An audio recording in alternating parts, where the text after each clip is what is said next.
नमस्कार, news nation पर Okinawa presents Hindustan का सपना वर्ल्ड कप अपना इन एसोसिएशन विद प्रिंगल में आपका बहुत बहुत स्वागत। आपके साथ मैं हूं मोनू चहल, हमारे साथ अखिल गुप्ता ही मौजूद है और अखिल की स्माइल आज बता रही है कि पाकिस्तान तो बाहर हो गया जी।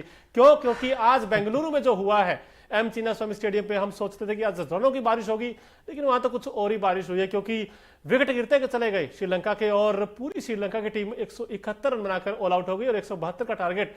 हालांकि न्यूजीलैंड ने भी स्टार्ट अच्छा किया, बीच में थोड़ा फंस गया था, लेकिन at the end of the day ये रिजल्ट आया कि 6 विकेट से कि बड़ा टारगेट नहीं है जी, 6 विकेट से न्यूजीलैंड ने जीत हासिल की और इसके साथ ही वो टॉप 4 की जो उम्मीदें थी उनको और पक्का कर लिया। हालांकि ऑफिशियल अभी नहीं है फिर भी, लेकिन पाकिस्तान के लिए तो मुश्किल है। अखिल, पाकिस्तान के लिए मुश्किल है क्योंकि ये मैच फंसा हुआ था।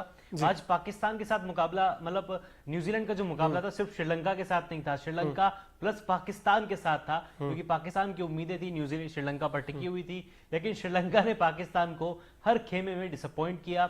बल्लेबाजों ने निराश किया, गेंदबाजों के पास तो इतना बड़ा टारगेट ही नहीं था कि वो अच्छी गेंदबाजी कर सकें। कप्तानी कुशल मेंडिस की पहले ही खराब चल रही है, तो श्रीलंका की हार से पाकिस्तान की खटिया खड़ी हो चुकी है, बिल्कुल खड़ी हो चुकी है। और देखिए, डैरिल मिचेल का विकेट गिरा था तो इसलिए 5 विकेट से न्यूजीलैंड ने जीत हासिल की है बेंगलुरु में। और इस मैच पर अगर नजर डालें तो श्रीलंका की बैटिंग पर सबसे पहले बात करना चाहूंगा। 171 रन पर यह टीम ऑल आउट हो गई। एक बैट्समैन जरूर, कुशल परेरा ने वो दमखम दिखाया, 51 बनाई, लेकिन apart from that I think कोई बैट्समैन उतनी देर विकेट पर टिका नहीं। अखिल, मैं आपसे रीजन जानना चाहता हूं कि यार श्रीलंका को हो क्या गया, क्योंकि ये टीम ऐसा तो है नहीं कि वर्ल्ड चैंपियन तो है, 1996 में इन्होंने वर्ल्ड कप जीता था।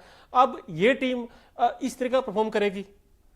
ये कोई आज की कोई नई बात नहीं है, क्योंकि आप इंडिया वाला मैच ले लो, साउथ अफ्रीका वाला मैच ले लो, कोई भी मैच आप उठा के देख लो श्रीलंका का, स्टार्टिंग में जब तक शनाका थे तब तक टीम ने फिर भी कुछ अच्छा किया, लेकिन 2 मैचों के बाद शनाका जाते हैं, कुशल मेंडिस कप्तान बनते हैं, मतलब पूरी टीम की रणनीति चेंज हो जाती है। मोनू, मतलब बल्लेबाज ऐसा लग रहा है कि कहते हैं ना, क्रिकेट की टर्म होती है पैर नहीं चल रहे आपके बल्लेबाजों के, ना तो बल्लेबाजों के पैर चले, ना गेंदबाजों ने अच्छा किया। टीम हर एक डिपार्टमेंट में फेल रही है, इतना फेल रही है, इतना मैंने बिल्कुल उम्मीद नहीं की थी। हम सब जानते थे कि शायद ये टीम क्वालिफाई नहीं कर पाएगी, लेकिन एशियन कंडीशन में खेल रही है, इंडिया में खेल रही है, इंडिया में खेलने का इन प्लेयर्स के पास एक्सपीरियंस है, आईपीएल खेलते हैं, टेस्ट क्रिकेट खेले आते हैं, T20 वनडे बहुत खेलते हैं भारत में आके, लेकिन आप इतना खराब परफॉर्मेंस करोगे ये किसी ने नहीं सोचा था। किसी ने नहीं सोचा था, क्योंकि 9 मैचों में सिर्फ 2 मैच में जीत मिली श्रीलंका की टीम को। और कहीं ना कहीं डिसअपॉइंटेड होगी ये टीम, क्योंकि वो कॉन्फिडेंस नहीं आता जब आपकी टीम हारती है, क्योंकि same as it is England के साथ भी है। अब 9 में से 2 जीत मिली श्रीलंका को इस वर्ल्ड कप में। अब क्या खोया और क्या पाया, देखिए यहाँ पे तो गिलास खाली बहुत तक ज्यादा है, क्योंकि भरा नहीं है गिलास श्रीलंका का। और अब सवाल उठेंगे कैप्टनसी के ऊपर भी, क्योंकि कुशल मेंडिस, उनके रन नहीं आए हैं बल्ले से, तो कुशल मेंडिस हो चाहे फिर सदीरा समर विक्रमा हो, एक मैच में अच्छा चले, लेकिन उसके बाद श्रीलंका की मैं सबसे पहले ये भी बात आपसे पूछना चाहता हूं, क्या क्या वीक लूप्स हैं श्रीलंका के? पहले अगर आपको मेंडिस के आंकड़े बताऊं ना जी, जब कप्तान नहीं थे 50 आई थी, साउथ अफ्रीका वाला मैच आपको याद होगा, वर्ल्ड कप शुरू हुआ था, ताबड़तोड़ बल्लेबाजी की थी, दिल्ली में ही वो मैच हुआ था, 429 चेज करना था, एक अलग ही मेंडिस नजर आए। अगला मैच हुआ श्रीलंका का, उसमें मेंडिस ने शतक जड़ा, शतक के करीब पारी थी, बड़ी अच्छी पारी थी, लेकिन उसके बाद क्या होता है, शनाका इंजर्ड हो जाते हैं, बोर्ड इनको कप्तानी सौंपता है और उसका असर इनकी बल्लेबाजी पर देखने को मिलता है। आप इनके आंकड़े देखें, 9, 11, 11, 31, 1, 19 और आज के मैच में 6 रन। ये दर्शाता है कि कप्तानी का प्रेशर कुशल मेंडिस नहीं झेल पाए हैं। और इस टीम में मतलब सिर्फ कुशल मेंडिस ही नहीं, कुशल परेरा भी, आज आपने 51 रन बनाए, लेकिन मोनू आप रोहित शर्मा नहीं है ना, आपकी टीम रोहित शर्मा की तरह खेल रही है कि रोहित शर्मा स्टार्ट देते हैं तो विराट कोहली, राहुल, सूर्य कुमार यादव, बाकी आके प्लेयर आपको संभाल लेते हैं। उनको पता है कि रोहित ने स्टार्ट दिया है, सामने वाली टीम का लाइन लेंथ सब खराब कर दिए, बाकी हम संभाल लेंगे। आपने कोशिश वैसी ही की, आपने सोचा रोहित शर्मा बन जाऊंगा, स्टार्ट दिया, अच्छी बल्लेबाजी की, लेकिन आपकी टीम तो टीम इंडिया की तरह नहीं खेल रही ना, उस स्टार्ट का फायदा क्या? बिल्कुल फायदा क्या। देखिए, न्यूजीलैंड ने आज टॉस भी जीता और मैच भी जीता, और उसके बाद पहले बॉलिंग करने का फैसला एक अच्छा फैसला था, क्योंकि देखिए ट्रेंट बोल्ट ने 440 वोट का झटका दिया, क्योंकि लगातार जो 3 विकेट गिरे तो वो बैकफुट पे चली गई पूरी टीम और कोई भी बैट्समैन उसके बाद रन नहीं बना पाया। ट्रेंट बोल्ट के ऊपर मैं बात करना चाहूंगा, एक बड़ा पॉजिटिव इस टीम के लिए। ट्रेंट बोल्ट का गेंद थोड़ा सा लहराया था, जो हालांकि स्विंग नहीं था, लेकिन सीम पर पड़ने के बाद गेंद ने कांटा बदला और उसके बाद विकेट लिए उन्होंने 3, और पहला स्पेल बड़ा आउटस्टैंडिंग रहा उनका। अखिल, न्यूजीलैंड की टीम की बॉलिंग बड़ी अच्छी रही आज ऑन पेपर अगर आप देखो सारे गेंदबाजों को, चाहे लोकी फर्ग्यूसन हो, ट्रेंट बोल्ट हो, मिचेल सैंटनर ने भी विकेट निकाले। अब ये टीम टॉप 4 में जाएगी तो सबसे बड़ा खतरा इंडिया के लिए होगा। इसका जवाब बाद में दूंगा, लेकिन पहले इसलिए क्योंकि जो फैंस हमारे साथ जुड़े भी होंगे जो जानना चाहते हैं कि पाकिस्तान की स्थिति क्या है, तो पाकिस्तान की स्थिति कुछ ऐसी है कि न्यूजीलैंड के सामने 172 का टारगेट था और उनको ये टारगेट 25 ओवर से पहले चेस करना था। अगर ये टीम टारगेट 25 ओवर से पहले चेस कर लेती तो पाकिस्तान का जो मुकाबला होगा अब इंग्लैंड के साथ 11 नवंबर को जो है, अब पाकिस्तान को मुकाबला 227 रन से जीतना पड़ेगा। नहीं, ये 25 ओवर से पहले कर लिया उन्होंने, 23 ओवर में, 23 ओवर 24वें ओवर में चेस कर लिया है। तो यानी कि अब क्या न्यूजीलैंड ने अपने आप को 99.99999% सिक्योर कर लिया है। तो इंडिया का सेमीफाइनल बहुत हद तक न्यूजीलैंड से होने वाला है। अब पाकिस्तान को कोई चमत्कार का चमत्कार, महाचमत्कार ही बचा सकता है। आप इंग्लैंड को 227 या उससे बड़े मार्जिन से हराएं, और अगर आप चेस करते हैं तो कम से कम उसके लिए भी कुछ सिनेरियो सामने नहीं आया कि आपको इतने ओवर में जीतना होगा या इतने 10 विकेट से जीतना होगा। लेकिन बड़ी जीत से बढ़कर अब पाकिस्तान के लिए कुछ नहीं हो सकता। आपने कहा 227 रनों से अगर जीतना होगा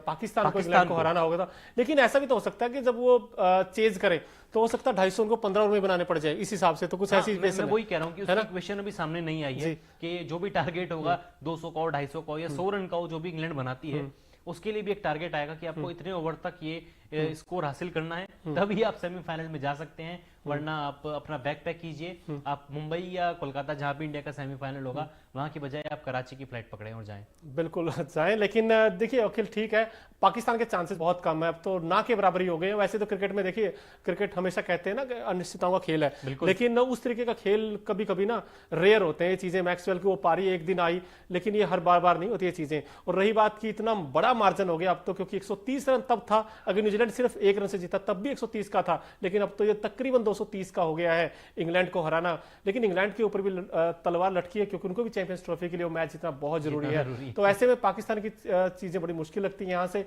और रही दूसरी बात, अखिल मैं बॉलिंग की बात कर रहा था, ट्रेंट बोल्ट हो, लॉकी फर्ग्यूसन हो, और बैटिंग में रचिन रविंद्र एक इस तरह के खिलाड़ी है ऊपर से जिन्होंने अच्छे रन बनाए हैं। अच्छे क्या मतलब, डेब्यू मैच में, डेब्यू वर्ल्ड कप था उनका ये पहला, तो डेब्यू वर्ल्ड कप में हाईएस्ट रन हो गए अब उनके, क्योंकि उनसे पहले जॉनी बेस्टर थे 2019 वर्ल्ड कप में, उन्होंने रन बनाए थे। उसके बाद फिर राहुल द्रविड़ ने भी 1999 में रन बनाए थे, उनका डेब्यू वर्ल्ड कप था। रचिन रविंद्र को कैसे देखते हैं आप? रचिन रविंद्र ने बहुत इंप्रेस किया है मोनू। पहले तो ये खिलाड़ी 23 साल का है और इनको देख के लगता नहीं है कि इनका पहला वर्ल्ड कप है। इससे पहले इनके वनडे आंकड़े बहुत खराब थे, लेकिन बोर्ड्स ने इनको मौका दिया, सेलेक्टर्स ने मौका दिया, और क्या खूब खेला ये खिलाड़ी। एक रिस्की तो था क्योंकि पहले मैच से रूल्ड आउट हो गए थे केन विलियमसन। आपने एक ऑलराउंडर को, बॉलिंग ऑलराउंडर को नंबर 3 पे एक्सपेरिमेंट के तौर पे उतारा, बंदे ने शतक जड़ दिया। उसके बाद क्या होता है कि केन विलियमसन वापस आते हैं, इनको एज अ ओपनर ट्राई किया जाता है, ये वहां शतक जड़ देते हैं। आज के मैच में भी 42 रनों की एक ताबड़तोड़ पारी थी, तेज शुरुआत टीम को दिलाई। तो हर डिपार्टमेंट में इसने प्रभावित किया इस खिलाड़ी ने। गेंदबाजी करने आते हैं, विकेट चटकाते हैं, फील्डिंग करते तो डाइव लगा लगा के कैच पकड़ते हैं। इससे बढ़कर और क्या चाहिए? न्यूजीलैंड को एक बहुत ही कम उम्र में एक बहुत प्रतिभाशाली खिलाड़ी मिल चुका है और 565 रन सचिन तेंदुलकर का रिकॉर्ड तोड़ दिया इन्होंने कि 25 वर्ष से कम उम्र की आयु में वर्ल्ड कप में सबसे ज्यादा रन बनाने वाले खिलाड़ी बन गए हैं।